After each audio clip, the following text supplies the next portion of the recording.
Recording is on. Aí. Então, gente, boa tarde, né? Tem som. Eu vou checar a aula agora e depois da aula Aí, eu acho que... casa e eu vou ficar 5 a 6, tá? Que é? Deixa eu...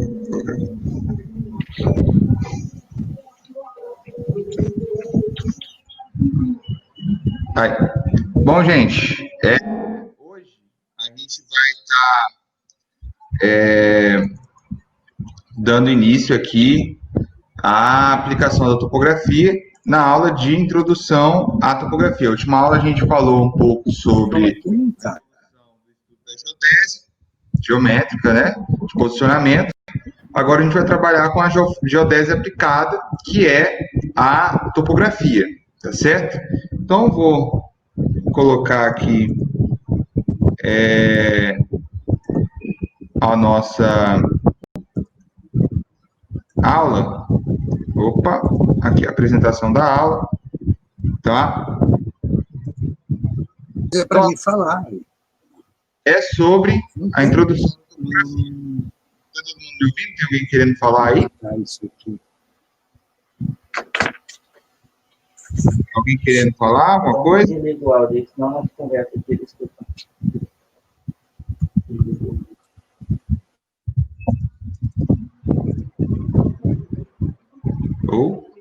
Eita. Alguém aí querendo falar alguma coisa? Tá tudo certo? Então tá. Vocês não estão me ouvindo? Tem mais alguém com esse problema de não conseguir me ouvir?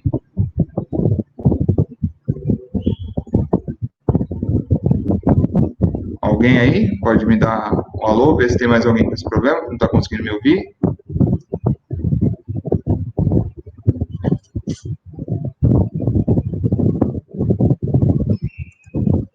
Normal, tá todo mundo ouvindo normal. Qualquer coisa, se tiver alguém que não está conseguindo me ouvir, tenta sair e voltar para a webconferência, ver se volta alguma coisa. Vou aqui para quem não está me ouvindo, não vai saber o que eu estou falando, né? Tenta sair e voltar para lá.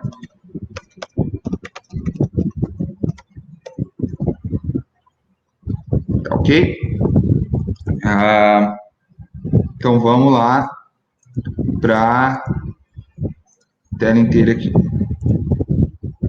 Bom, gente, como eu estava falando para vocês, a gente vai falar hoje sobre a geodésia aplicada, que é a topografia, tá? Então vamos apresentar para vocês a topografia em si, o que é e o que a gente pode trabalhar com ela. Então, topografia do grego, topos é lugar e grafém é descrever. Então, no que é constante a definição de topografia, é a ciência que estuda uma área limitada da superfície terrestre com finalidade de conhecer sua forma e posição que a mesma ocupa no espaço geográfico georreferenciado. Então, aqui destrinchando o que é importante da gente ter em mente aqui da definição de topografia, é que ela é uma área sempre limitada, tá? Do espaço geográfico que necessita ser georreferenciado, ou seja, ele precisa ter sua posição geográfica definida, tá? Com precisão. Bom, a topografia tem por finalidade mapear uma pequena porção daquela superfície, uma área de um raio de até 30 quilômetros, apoiando-se na trigonometria plana. Lembrando que, se a gente estiver trabalhando no nosso planeta em um raio de até 30 quilômetros, a gente pode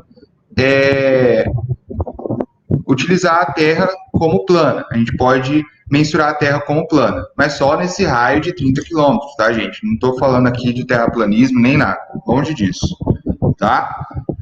A geodésia tem por finalidade mapear grandes porções dessa mesma superfície, levando em consideração as deformações devido à sua esfericidade.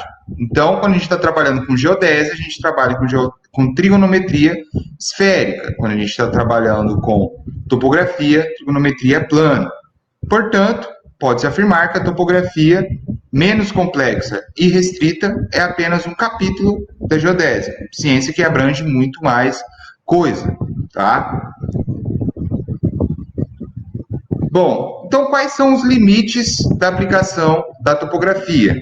Então a hipótese do plano topográfico, deixa eu ver que o pessoal que está mandando pelo WhatsApp aqui, só um minutinho, o que está rolando? Professor, não estou te ouvindo no computador. O que está acontecendo? É problema meu aqui ou realmente não está vendo? Onde é que eu clico aqui para poder aparecer o som? Marco, tenta sair e entrar da live, vê se você consegue ouvir, se você sair e entrar de novo.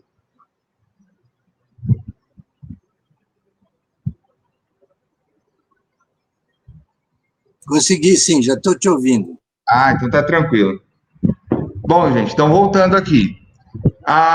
O limite da aplicação da topografia vem da hipótese do plano topográfico, que existe uma certa restrição no que se refere à extensão da área a ser levantada, uma vez que todas as medidas são realizadas partindo do princípio da Terra ser plana, ou seja, não considerando a curvatura da Terra naquele limite de até 30 quilômetros de raio, tá?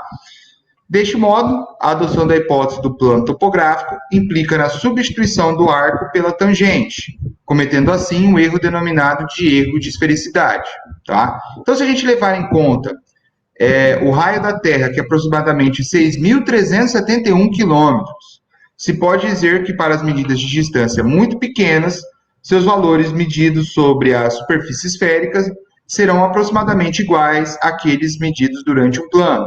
Então, se vocês pegarem aqui, ó, 6.371, 10% disso daqui já vai ser 637 metros. 1% é 63 quilômetros.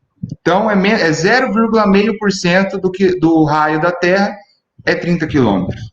Então, é uma extensão muito restrita do nosso planeta. Então, a gente pode considerar como plano, tá? Aqui nesse tópico que a gente fala, a adoção da hipótese do plano topográfico implica na substituição do arco pela tangente. Então, o que isso quer dizer? Então, o que a gente tem aqui? A gente tem um arco da Terra e o plano topográfico que é tangencial a esse arco. Entendeu? Então, quando a gente fala que a gente considera a substituição do arco pela tangente, é exatamente isso daqui. Deixa eu até anotar aqui. Opa! Caneta. Então, é exatamente isso daqui, tá? Então, a gente tem... Opa! Aqui. A gente tem o arco, que é o elipsoide, nosso elipsoide, ou nosso geóide, enfim, no nosso planeta, e o plano topográfico tangenciando a ele. Nessa porção aqui, onde o arco tangencia completamente o plano topográfico, a gente pode considerar essa porção aqui como plana, tá? Se a gente estende esse plano topográfico, a gente vai ter esse erro aqui. Esse erro aqui é o nosso erro de esfericidade, tá? Esse é o nosso erro de esfericidade, à medida que a gente prolonga o plano topográfico além do arco tangenciando o plano topográfico, tá? E o que isso implica nas nossas medições? Se a gente tem aqui, gente, 5 segundos, isso daqui é notação de ângulos, tá? A gente vai entrar mais nesse aspecto quando a gente vai falando de unidades medidas angulares, mas só que quando a gente tem 1 hora, a gente tem 1 grau, tá? Então, se a gente dividir 1 grau em 60 minutos, a gente vai ter 3.600 segundos, tá? Então, 3.600 segundos é 1 grau, tá certo? Mas mais para frente a gente vai pegar essa parte de unidade de medidas angulares aí para vocês entenderem o que isso daqui quer dizer. Mas, se a gente dividir aqui, ó, 1 grau em 3.600 partes, que seria 1 hora, né? 5 segundos, numa tangente de... esse valor aqui, vamos voltar aqui. Esse valor angular aqui, se a gente pegar 1 grau, dividir por 60 minutos, que vai ter 3.600 segundos, certo? Quando essa abertura aqui é de 5 segundos, a gente tem uma tangente de 9.000 metros, 9.200 metros, tá? E um arco de 9.266 metros também. Então, o erro de esfericidade é na casa dos milímetros, tá? Quando a gente tem uma abertura de 10 segundos, a gente vai ter uma tangente de 18.000 metros e um arco de 28.000 metros. Um erro de esfericidade na casa dos 5 segundos. E à medida que a gente vai abrindo mais os valores de alfa ali, de esfericidade, a gente vai tendo um erro de esfericidade maior. À medida que eu vou abrindo isso daqui, eu vou ter um erro maior, certo? Até chegar aqui ao ponto de ter erros de 1 metro, 11 metros e 38 metros, tá? Então, como é que a gente chega no limite de aplicação da topografia? Teoricamente, chegou à conclusão que o efeito da curvatura da Terra nos levantamentos planimétricos para o arco próximo de 10 km, o erro de esfericidade é aproximadamente 6 milímetros, apresentando, nesse caso, um erro relativo aproximado de uma ordem de 1 milionésimo, tá? Então, num arco de 10 km, ter um erro de 6 milímetros é 1 milhão de erro. Um milionésimo é o erro, muito pequeno, tá? Então, na prática, aceita-se levantamentos que apresentam uma precisão relativa da ordem de 1 para 200 mil. O que isso quer dizer? Isso equivale a um erro de aproximadamente 10 centímetros em um raio de 20 quilômetros, o qual se indica a adoção de um raio de um campo topográfico na ordem de 25 a 30 quilômetros, tá? Então, é por causa desse erro de esfericidade que a gente tem um limite da aplicação da topografia, tá certo? Então, nesses limites, a gente tem algumas, vamos dizer assim, algumas ressalvas, tá? À medida que a gente está trabalhando com um nível de precisão mais alto ou mais baixo, tá? Então, acima desses limites, não se recomenda o emprego de métodos topográficos. Então, dessa forma, conclui-se que para levantamentos de grande precisão, deve-se dividir a área em triângulos com área menor que 40 km quadrados, e seus lados não devem exceder 10 km, tá? Então, a gente pode fazer triangulações, lembrando que é até um exercício de criança. Isso daí vocês podem até, quem me provar o contrário, eu dou até um doce. Qualquer forma geométrica, a gente pode transformar em um triângulo. A gente pode dividir em triângulos. Qualquer forma geométrica, tá? Até porque para você ter um polígono fechado, você precisa de 3 lados. Então, qualquer forma geométrica, você consegue transformar em triângulos, tá certo? Para serviços de normal precisão, pode-se limitar a área cuja planta pode se levantar a um círculo de aproximadamente 50 km de diâmetro, tá? O terceiro caso é a única exceção desse limite da aplicação da topografia de raio de 30 km, que são para linhas de transmissão e estradas, tá? Onde o comprimento excede muito a largura, isto é, representando uma estreita faixa da superfície terrestre. As operações topográficas não estão sujeitas a limites e podem estender-se indefinidamente, tá? Então, em estradas ou linhas de transmissões, a gente sabe que não vai conseguir aplicar esse limite, porque eles estendem por vários quilômetros e a faixa é pequena. Então, vamos supor, vocês têm uma estrada de 50 quilômetros com uma faixa ali de 20 metros no máximo, vamos dizer assim, ou 30 metros, que se estende por vários quilômetros. Então, a aplicação da topografia ela não tem limitação quando a gente está trabalhando dessa forma, tá? Bom, e quais são as divisões da topografia? A topografia ela pode ser dividida por topometria, que a gente vai trabalhar com planimetria e altimetria, que aqui a topometria a gente é basicamente medição de distâncias, áreas e altitudes, tá? A topologia, ela vai ser a interpretação das feições de relevo da nossa área, tá? Então, você tem lá as elevações, as formas de relevo da área, mas para dar nomes, vocês precisam da topologia, ok? E fotogrametria. A fotogrametria vai ser uma forma de levantamento de dados completamente diferente, que é utilizada há muito tempo para mapeamento aéreo, fazendo mapeamento aéreo para utilização da topografia, tá?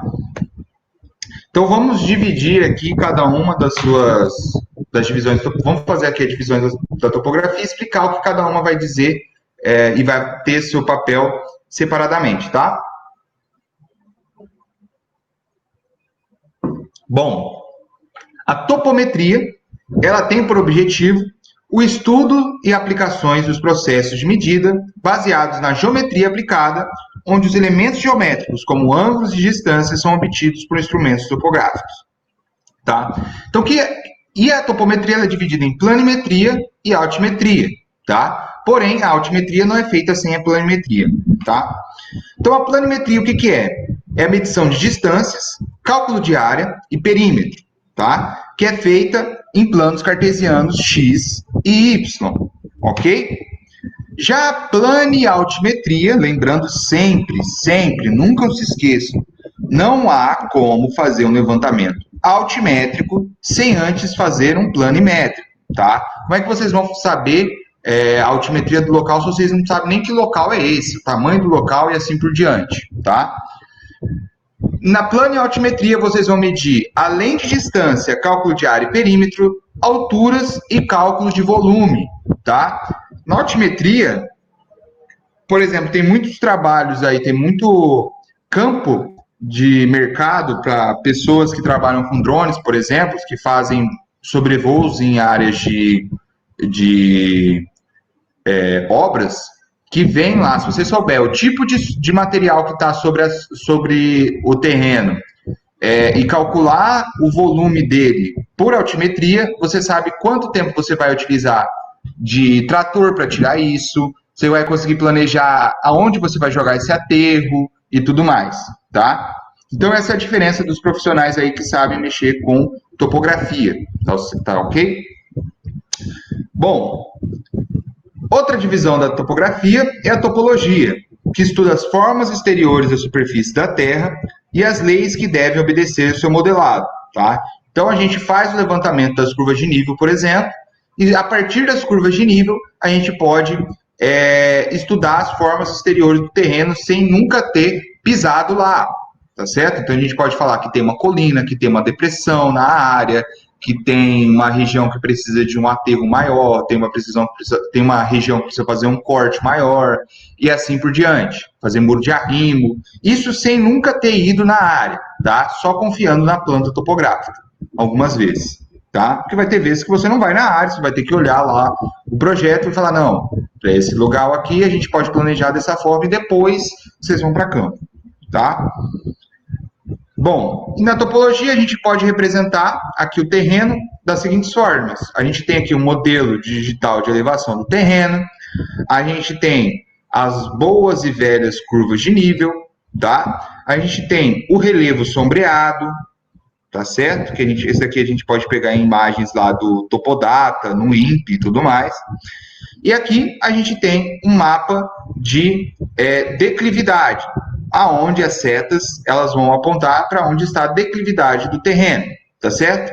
As 4 imagens são do mesmo terreno, tá certo? Então aqui a gente pode ver as seguintes, as principais formas de representação de relevo em cartas topográficas, tá? Bom, outra divisão da topografia é a fotogrametria. É um levantamento feito por meio de fotografia, tomada de pontos elevados da superfície terrestre ou tomada por avião equipado com câmera fotográfica apropriada, tá? A fotogrametria, ela é uma ferramenta utilizada há muito tempo, tá? Porém, ela ficou mais famosa ultimamente por ser utilizada pelos drones, tá? Então, como que funciona a fotogrametria? É da mesma forma que funciona os filmes 3D. Quando vocês estão no filme 3D, se vocês tirarem o óculos, vocês vão ver tudo embaçado, certo? O que faz o óculos do filme 3D? Sobreposição de imagem. O nosso cérebro, e o cérebro também de alguns primatas, quando ocorre sobreposição de imagem, a gente consegue enxergar imagens em 3D, ok? Imagens com profundidade. Então, a fotogrametria é isso. Ela coloca imagens sobrepostas umas às outras para que a gente consiga enxergar em 3D. Tá? Então, atualmente, os principais aparelhos em levantamentos topográficos são as estações totais, os receptores de GNSS e os drones. Tá? Então, tem outras formas de instrumentação, outros instrumentos topográficos, tem inúmeros. Mas aqui eu coloquei os mais utilizados, os mais que eu considero os mais completos aqui, que vocês vão ver com mais frequência na vida de vocês, tá? Então vamos lá passar por cada um, ver o que cada um pode fazer e como que eles podem ajudar a gente, tá? Primeiro, estação total. O que a estação total permite a gente fazer? Transporte de coordenadas, tá? A gente pode fazer poligonais abertas, fechadas e enquadradas. Vou falar para vocês o que é cada uma dessas daqui. Os dados que a estação total pode dar para a gente. Os dados da estação total são pontos, tá? E esses pontos são as coordenadas x, y e z. E os produtos são vetoriais, tá? Então, como que funciona o levantamento de uma estação total? Levantamento do terreno para uma estação total.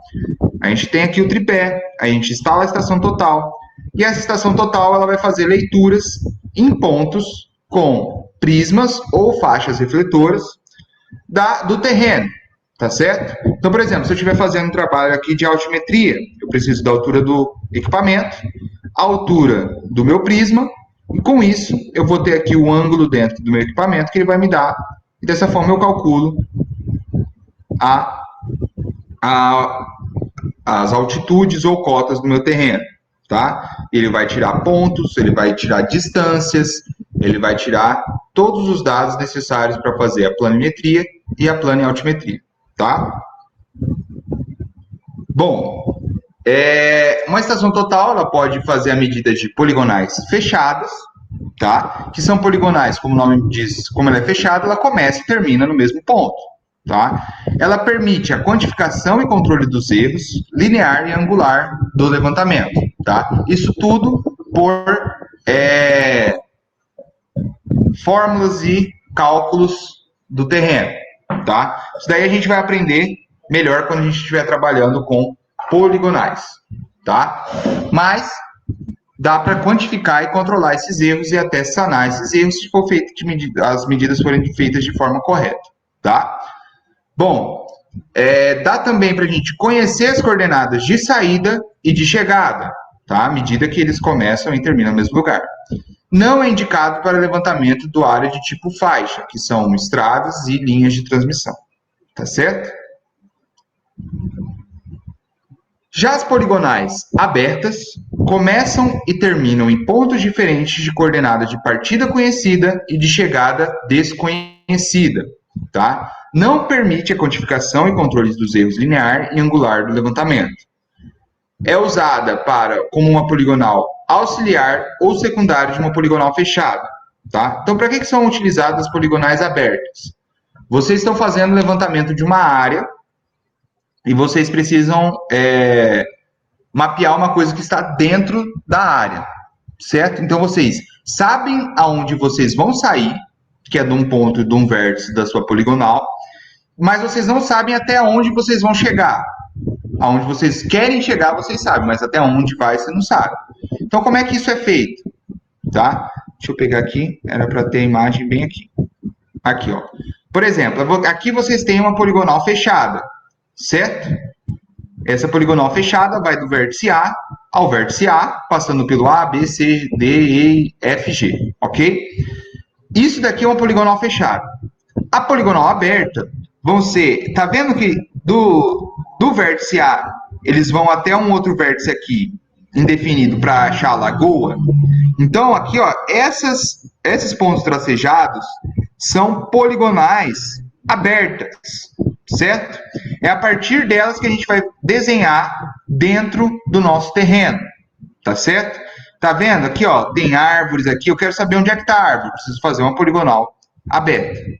Entenderam a diferença mais da poligonal aberta para poligonal fechada? É simples, tá? Agora a gente tem uma outra situação, que é a poligonal enquadrada, que é diferente da poligonal aberta, tá?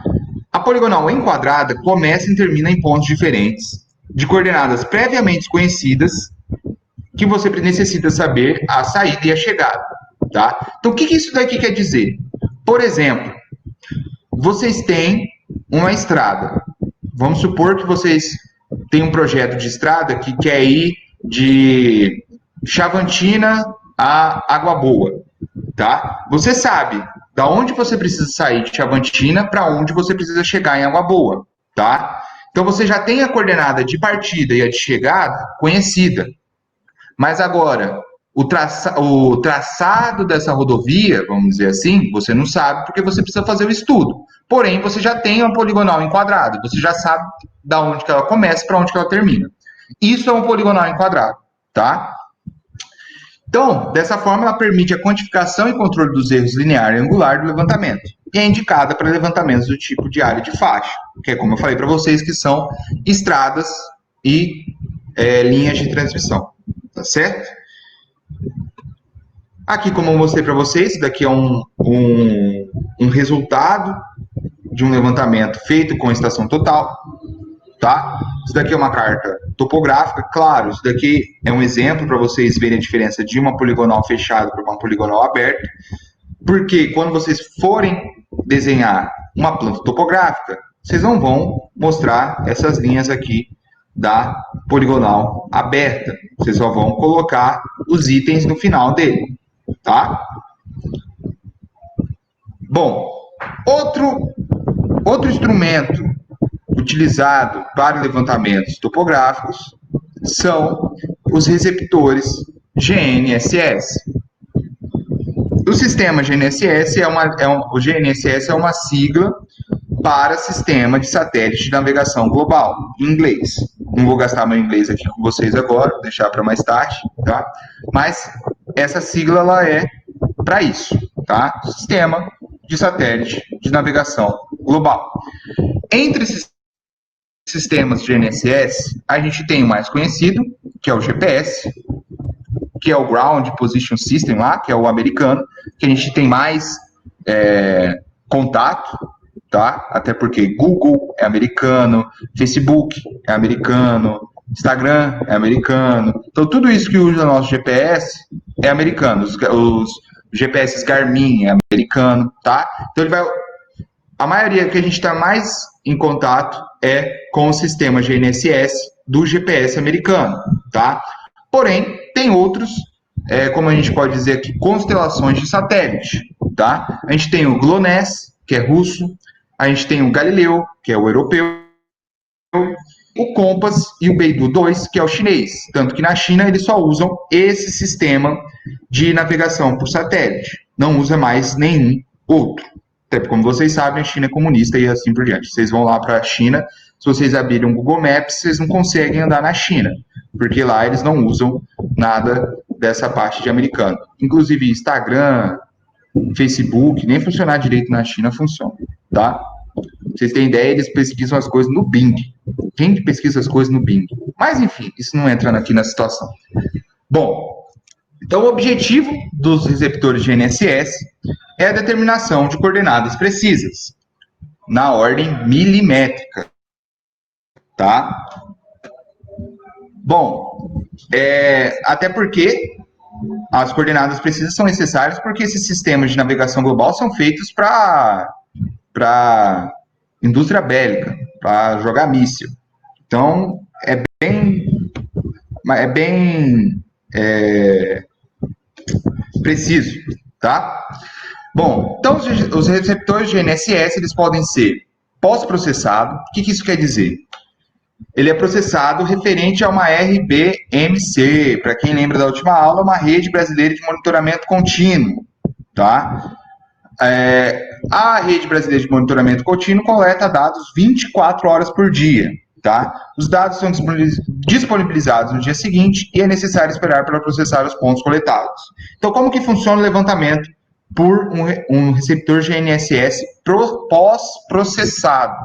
Você coloca esse tripé aqui numa região, ele vai ficar lá pelo menos por 2 ou 3 horas adquirindo satélites, até que ele vai ficar pronto para fazer medidas. Com essa haste móvel aqui, você vai passando pelos pontos de interesse na área, tá? Vocês ficam no cada ponto de interesse, vocês vão precisar ficar mais ou menos uma meia hora, 20 minutos a meia hora para adquirir os satélites até vocês partirem para o próximo ponto, tá? Esses dados vão ficar aqui nesse computadorzinho de bordo aqui, vamos dizer assim, e quando vocês chegarem em casa, vocês vão pegar esse computadorzinho, jogar esses dados na rede brasileira de monitoramento contínuo mais próxima. Se vocês estiverem aqui em Chavantina, por exemplo, ou em Água Boa, ou Campinápolis, enfim, não importa. A mais próxima aqui é a do aeroporto, tá? Então vocês vão ver lá, independente de onde vocês estejam, vocês vão entrar na rede brasileira de monitoramento contínuo, ver qual que é a mais próxima e ver aonde que vocês vão processar os dados de vocês, tá? Esses dados vai ficar disponível só no outro dia. Então, o que atrapalha os receptores GNSS pós-processados é essa demora de aquisição de dados, tá? Alguma dúvida aí, gente? Podem me...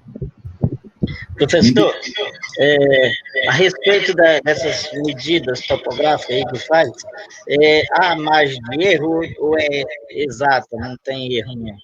Tem uma margem de erro. Não quer dizer que se o nosso levantamento não tiver nenhum erro, não quer dizer que ele está certo, tá? Até porque sempre vai ter um errinho no nosso levantamento, mas a gente tem uma margem de erro que vai muito do nível de precisão que a gente precisa no nosso serviço, tá? Então, se você estiver fazendo uma área que você está fazendo um levantamento preliminar, vamos dizer assim, você não precisa de uma precisão muito grande, tá?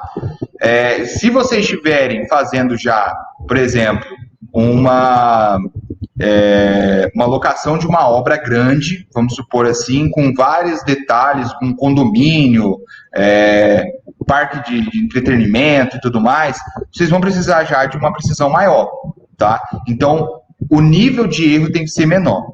Mas isso depende muito da escala de trabalho, tipo de trabalho e das ferramentas que você tem.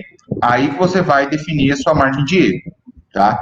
Então, isso daí vai muito da sensibilidade do topógrafo e do engenheiro que está trabalhando. Mas a gente vai passar por isso quando a gente vai falando de tamanhos de obra, para aplicação de escalas que melhor se encaixam, tá? Tá, esse erro é mais falha humana ou é do mesmo aparelho? Às vezes? Erros de falha humana, eles não costumam não ser aceitos. Até porque são erros que a gente não consegue sanar. Porque a gente não sabe onde que a pessoa errou. A gente pode até ver onde é que errou, mas só que de qualquer forma tem que refazer. Mas agora, tem erros que são naturais, tem erros que são do próprio instrumento, erros de calibração e tudo mais, mas só que erros naturais como calor, umidade relativa do ar, muitas coisas assim podem afetar e a gente não consegue tirar isso daí do trabalho. Então a gente tem que aceitar certos tipos de erro, mas tem sim uma margem para a gente respeitar. Falou então, beleza. Bom, voltando aqui para os receptores GNSS, a gente tem os receptores RTK, tá? Que é o processamento é feito em tempo real, ou seja, vocês não precisam fazer a correção dos dados na rede brasileira de monitoramento contínuo, tá? Não é necessário realizar o processamento dos dados posteriormente e as coordenadas já são disponibilizadas em tempo real. Ou seja, por que é disponibilizado em tempo real? Tá vendo aqui que o pós-processado é só o tripé com o rover aqui e com o rádio, certo? Já o RTK, ele tem uma antena de rádio de aquisição direta. É como se o RTK fosse uma rede de monitoramento contínuo. Essa antena faz o mesmo papel de uma rede de monitoramento contínuo, de centragem forçada, tá? Então, a diferença básica dos dois é a velocidade de aquisição de dados. Na medida que o pós-processado você tem que ficar em 20 minutos a meia hora em cada ponto de interesse, o RTK é coisa de segundos. 30 segundos vocês conseguem já centrar o ponto com a mesma precisão, tá? Mas aí a diferença entre os dois, porque tempo é dinheiro, é grande. À medida que um pós-processado, você acha ele aí na casa dos 35 mil reais, 40 mil reais, os RTKs vocês não acham por menos de 60 mil reais, tá? Então, como tempo é dinheiro, quem tem muitos serviços assim nessa área, acaba optando pelo RTK, ok? Quem não tem muitos, acaba pegando um pós-processado só para quebrar um galho, tá? Bom, então é basicamente isso a forma de aquisição de dados. A gente deixa o ponto aqui, deixa o rover aqui adquirindo os dados do satélite e a gente vai andando com rádio nos pontos de interesse da nossa área, esperando centrar esse ponto à medida que o rover vai localizando ele, tá? A medida de RTK e pós-processado é a mesma. A única coisa que difere dos dois é o tempo de aquisição de dados, tá? E o não processamento e a necessidade de não processar os dados posteriormente. Mas a aquisição de dados, a forma de aquisição de dados é a mesma, tá? E o produto gerado é o mesmo que o da estação total, certo? É o mesmo produto, é aquela coisa. A única diferença é o tempo de aquisição de dados para gerar esse mesmo produto.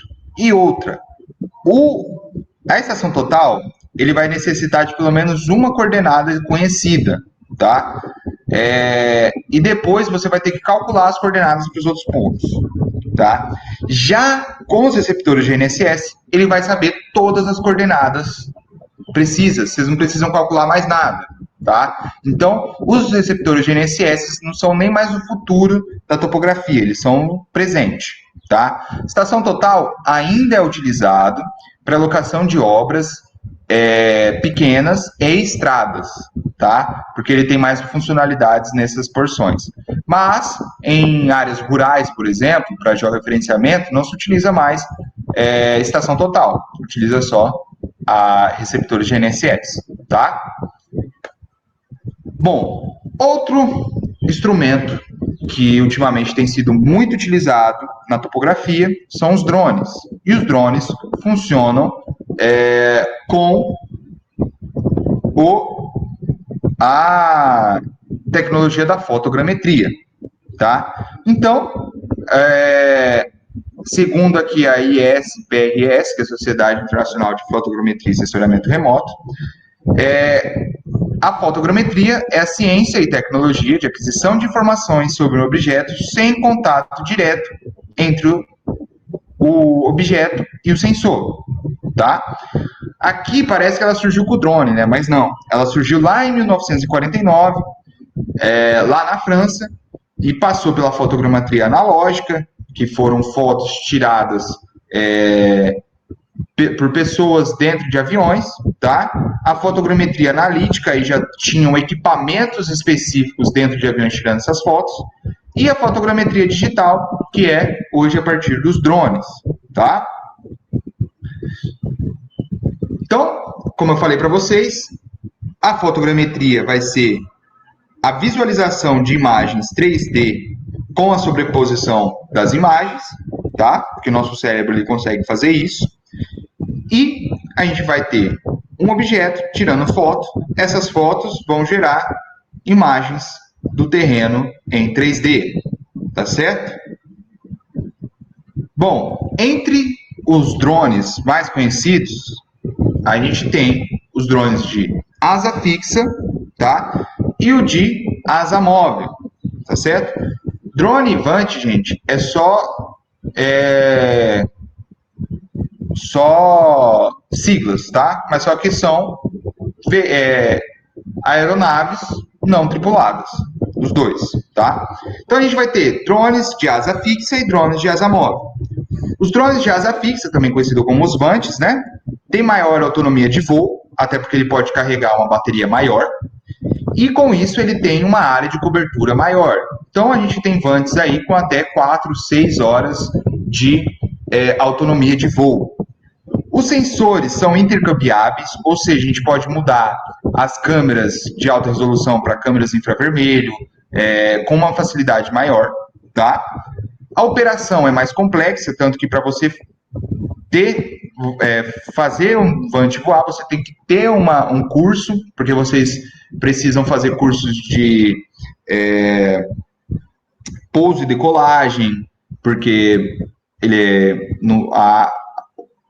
ele só tem um motor atrás, enfim, ele é mais complexo, tá? Ele tem um custo de manutenção maior, até porque os VANTs, não tem uma empresa que faz muito VANT sai pouco. Então, a manutenção dele é escassa, são poucas pessoas que sabem mexer em VANT, tá? E com isso eles são mais caros, porque são poucas empresas que fazem, são poucas pessoas que compram, e um VANT aqui bom, ele chega a ser um bom, eu falo um normal, nada demais, nada de outro mundo, mas só que tem as funcionalidades necessárias para trabalhar com topografia de áreas pequenas ou áreas rurais e tudo mais, eles são cerca de R$60 mil. 60, 55 mil. Eu não aconselho comprar usado, até porque, como a manutenção é cara, um usado já vai ter tido manutenção e você vai acabar pegando uma bomba, né? Então, é melhor comprar um zero. Mas mesmo comprando zero, você sofre aí com esse valor, tá? Já os asamóveis, tá? Eles têm menor autonomia de voo, tá? Porém, dessa forma, eles têm uma área de cobertura menor, tá? Então, geralmente, os asamóveis mais novos, eles têm uma autonomia de voo de meia hora, tá? Que é o Phantom 4 Pro, tá? Eles têm uma autonomia de voo de meia hora, isso por bateria, tá? Então, dessa forma você consegue cobrir uma área bem menor do que um VANT aqui com 4, 6 horas de autonomia de voo, tá? Porém, a operação é mais simples e automatizada, são pequenos robozinhos, tá?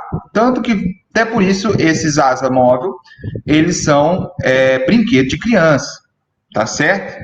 Porém, tem muita gente utilizando isso daí para topografia. Ele dá menos manutenção, por quê? Porque ele já é produzido em larga escala. Então, os fabricantes já produziram mais de milhões deles. Então, eles já viram onde dão os problemas, então, com isso, eles conseguiram arrumar esses problemas e dar menos manutenção a esse tipo de aeronave.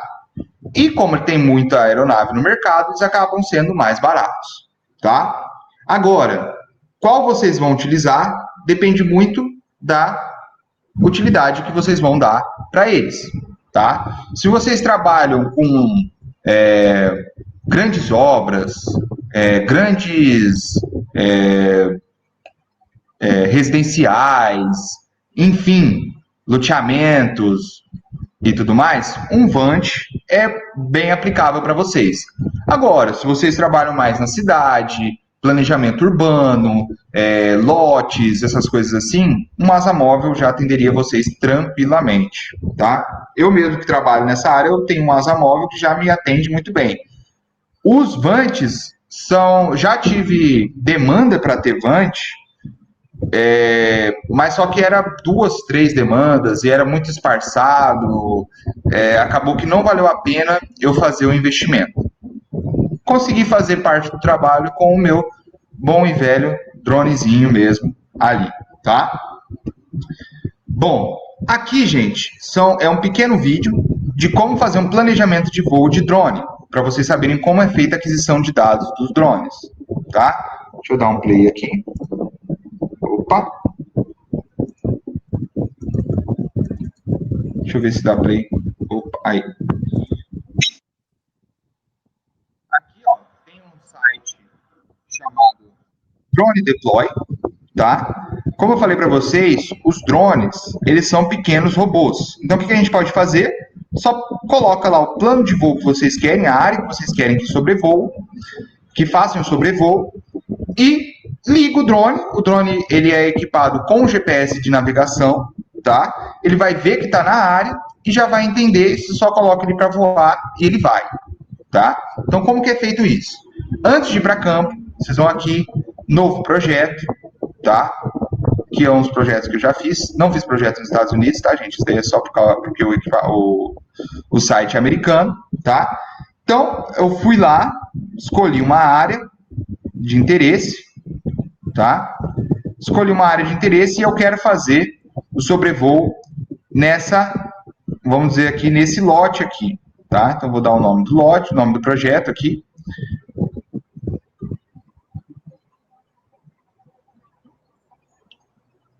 Tá certo? E vou desenhar aonde que eu quero que o meu drone faça o voo. Aqui vocês já estão vendo que eles têm essas linhazinhas aqui, essas linhas são as linhas de voo, tá? A linha por onde o drone vai passar, tá certo? Então eu vou fazendo o desenho da minha área, tá? Essa área aqui, ó. Vou delimitar toda essa área, tá certo? E à medida que eu vou desenhando essa área, vou colocando os vértices ali nessa área certinho para onde que eu quero que passe o voo, vocês vão vendo aqui que vai mostrando as estatísticas de voo, o que eu vou necessitar, quantas baterias eu vou precisar, já coloquei qual drone é o meu drone, então ele já sabe quantas baterias eu vou precisar, quantas imagens eu vou gerar, quantos hectares tem essa área que eu estou trabalhando, quanto tempo de voo eu vou necessitar para cobrir toda essa área. Então, à medida que eu vou aumentando a área de aquisição de dados, eu vou aumentando aqui minhas estatísticas de voo, já vai me dando minhas estatísticas de voo, tá? Outra coisa interessante é que tem aqui a altitude de voo, tá? Se eu aumentar minha altitude de voo, vai diminuir essas estatísticas aqui, tá? Então, ó, eu vou ter uma resolução aqui, não sei se vocês estão conseguindo ver, de 1,8 centímetro por pixel. O que isso quer dizer? O pixel é aqueles quadradinhos da TV de vocês, tá? Aqueles quadradinhos brancos. Então, quer dizer que cada quadradinho da minha imagem vai ter 1,8 centímetros se eu tiver uma altura de voo de 60 metros, tá? Se eu aumentar minha altura de voo, vai diminuir minha resolução, tá? Então, se eu tiver aqui, ó, uma altura de voo de 80 metros, eu vou ter uma resolução de 2,4 centímetros por pixel, tá? Deixa eu aqui ver o próximo vídeo, né? Aqui, ó, se eu for aumentando, à medida que eu for aumentando ou diminuindo, eu tenho uma resolução maior ou menor, tá? Então, aqui tá falando, ó, esse configurações automáticas está dizendo que, assim, ó, atualmente, 75% das suas imagens estão sobrepostas. E 65% são sobrepostas de frente e 65% sobrepostas de lados. Com uma otimização de velocidade, direção e captura de 3D. Então, o que está falando? Que minhas imagens estão sendo sobrepostas 75%. Tá? Então, todas as imagens elas estão sobrepostas 75%. Dessa forma, eu vou ter uma captura 3D de maior qualidade. Tá? Professor, para fazer toda essa cobertura aí, é feito um mapeamento tudinho para poder fazer todo o monitoramento?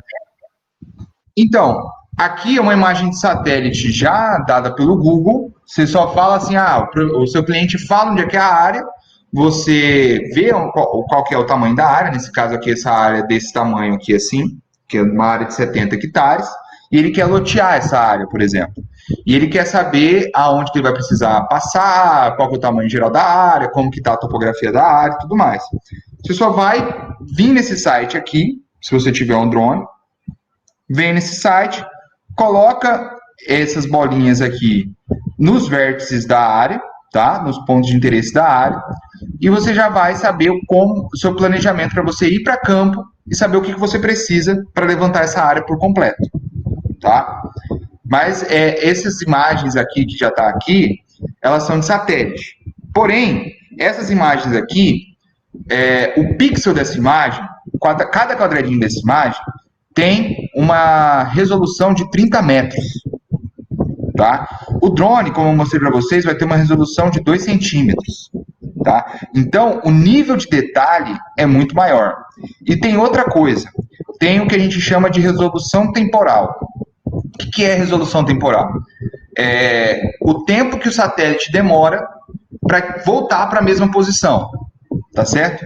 Então, se você vê algumas coisas no Google Earth, por exemplo, tem imagens que estão lá de 2015, 2016, que nunca mais o satélite passou por ela. Tá? Então, de 2016 para cá, por exemplo, são 4 anos. Então, se você quer uma imagem nova, com um nível de detalhe maior, você utiliza o drone. Tá? Então, voltando aqui, a gente tem aqui que dá para a gente colocar para evitar obstáculos, se tiver e tudo mais. E a gente tem todo o planejamento de voo. Eu vou precisar de 3 baterias, vou ter 704 imagens nesses 70 hectares. E vai demorar quase 40 minutos de voo. Tá? Então a gente tem aqui também o simulador de voo. Se a gente chegar aqui nesse ponto, aonde que eu vou precisar trocar minha bateria, tá? Eu posso simular todinho meu voo aqui, ó. Coloquei aqui como isso daqui é a mesma coisa que aparece no meu celular ou tablet que vai estar lá, tá? Pode falar. É o seguinte, uma dúvida aqui. Os satélites não são estacionários? Por que você falou, no caso assim, não tem que ser estacionário para poder focalizar para mensagens, televisão, essas coisas todas? Então, é um tipo de satélite? alguns não são os mesmos satélites, mas os satélites eles estão em órbitas, tá? Eles têm órbitas estacionárias. Então, até para você lançar outros satélites, você tem que saber as órbitas dos satélites que já estão lá em cima. Eles não ficam parados, até porque nossa Terra não fica parada. Então, sim, imagina. Isso que eu entendo estacionário. Até ele está girando numa velocidade, vamos dizer, angular a mesma da Terra. Até porque a Terra não fica parada no mesmo lugar o ano todo. Então, ele acompanha, mas só que ele tem órbitas estacionárias. Se vocês voltarem, se a gente ver nessa imagem aqui, ó. Aqui, ó. Tá vendo essa imagem aqui no canto? Vou até aumentar ela. Vou aumentar essa imagem aqui, ó. Aqui. Olha aqui. Então, ó, cada satélite, ele tem uma órbita dele. É isso que a gente chama de os satélites estacionários. Ele tem uma órbita estacionária. Tá? Então ele vai acompanhando a Terra durante o ano, tá? Porque a Terra vai girando o Sol em diferentes porções durante o ano, e ele vai girando junto com a Terra nessas órbitas, tá? Então os satélites eles não são parados, tá? Eles têm órbitas estacionárias, órbitas em porções restritas ali do planeta. E se você quiser lançar um outro satélite, você tem que respeitar os satélites que já estão lá em cima e as órbitas deles, até para não chocar e tudo mais, tá? Eu ainda estou numa dúvida. Quando você fala a órbita estacionária, eu entendo, ele está sempre virando na mesma posição, no mesmo círculo. Ou esse círculo também vai rodando junto com um determinado tempo? Não, ele mantém esse círculo, vai mantendo. Então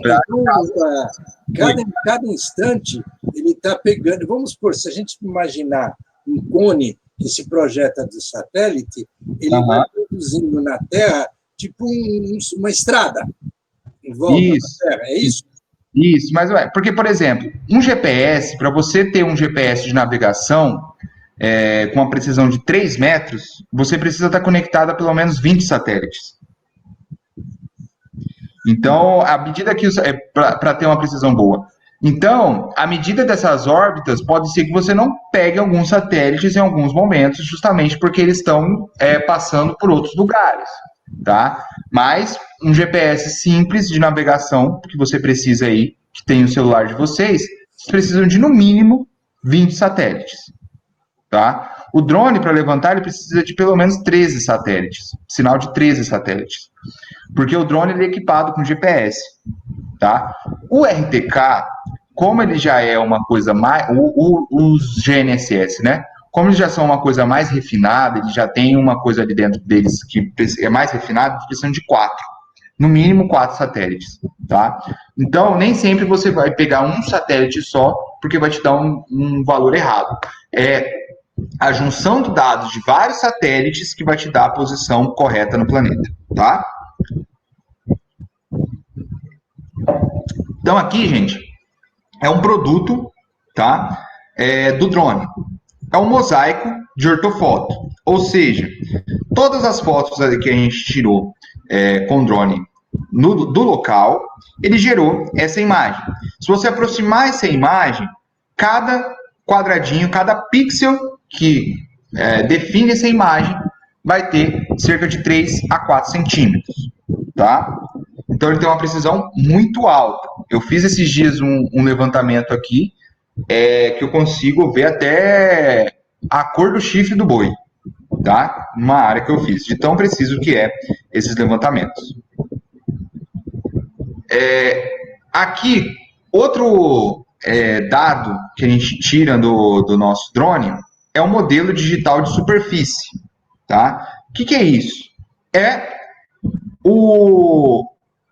As elevações do terreno, considerando topos de árvore, topos de edificação e de qualquer coisa que esteja no terreno, sobre o terreno, tá? Esse é o modelo digital de superfície, tá certo?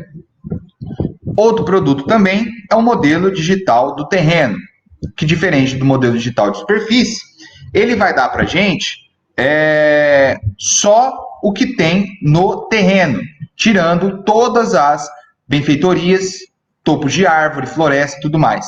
Ele vai, por algoritmo, ele vai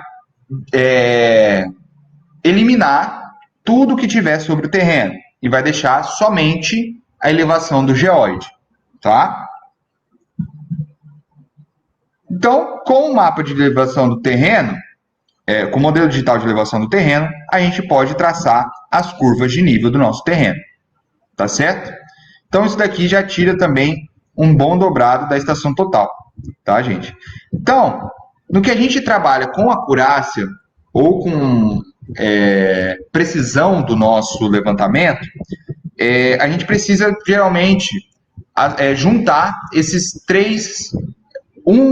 juntar pelo menos 2 desses 3 instrumentos de aquisição de dados de topografia.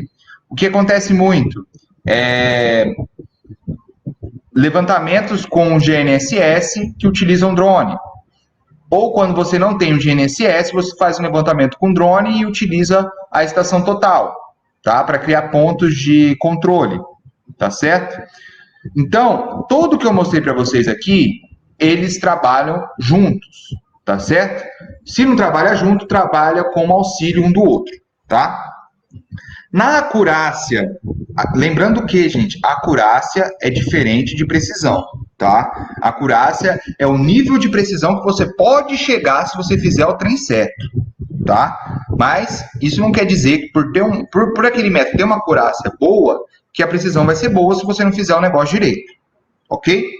Então, os níveis de acurácia dos levantamentos topográficos. Se você estiver trabalhando com satélites, os níveis de acurácia pode chegar a 50 centímetros a 3 metros, tá? Se você estiver fazendo levantamento com aviões, o nível de acurácia pode chegar de 6 centímetros a 12 centímetros, tá? Com drones e vantes, o nível de acurácia chega de 2 centímetros a 3 centímetros. Já com estação total ou receptor GNSS, fica uma acurácia, a precisão pode chegar na ordem milimétrica, tá?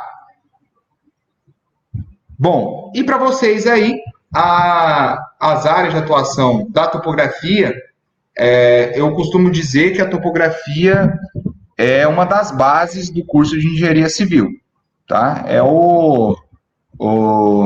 a cama do engenheiro, tá?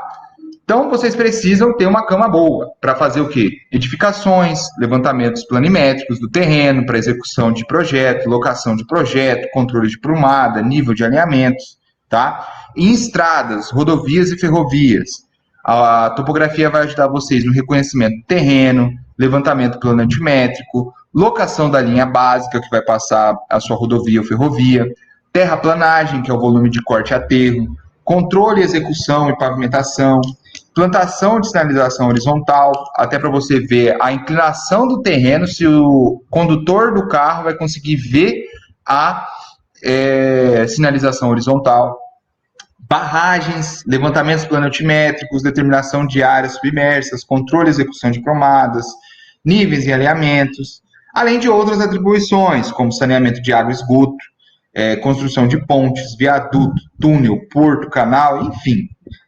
Serve aí para vocês para uma porrada de coisas, tá? Então, aqui alguns problemas que vocês podem ter caso vocês não utilizem a topografia de forma correta, tá? Erros básicos, mas só que muita gente acaba cometendo esses erros por não saber utilizar essa ferramenta de forma correta, tá? Acabei me prolongando um pouco mais nessa aula, mas eu vou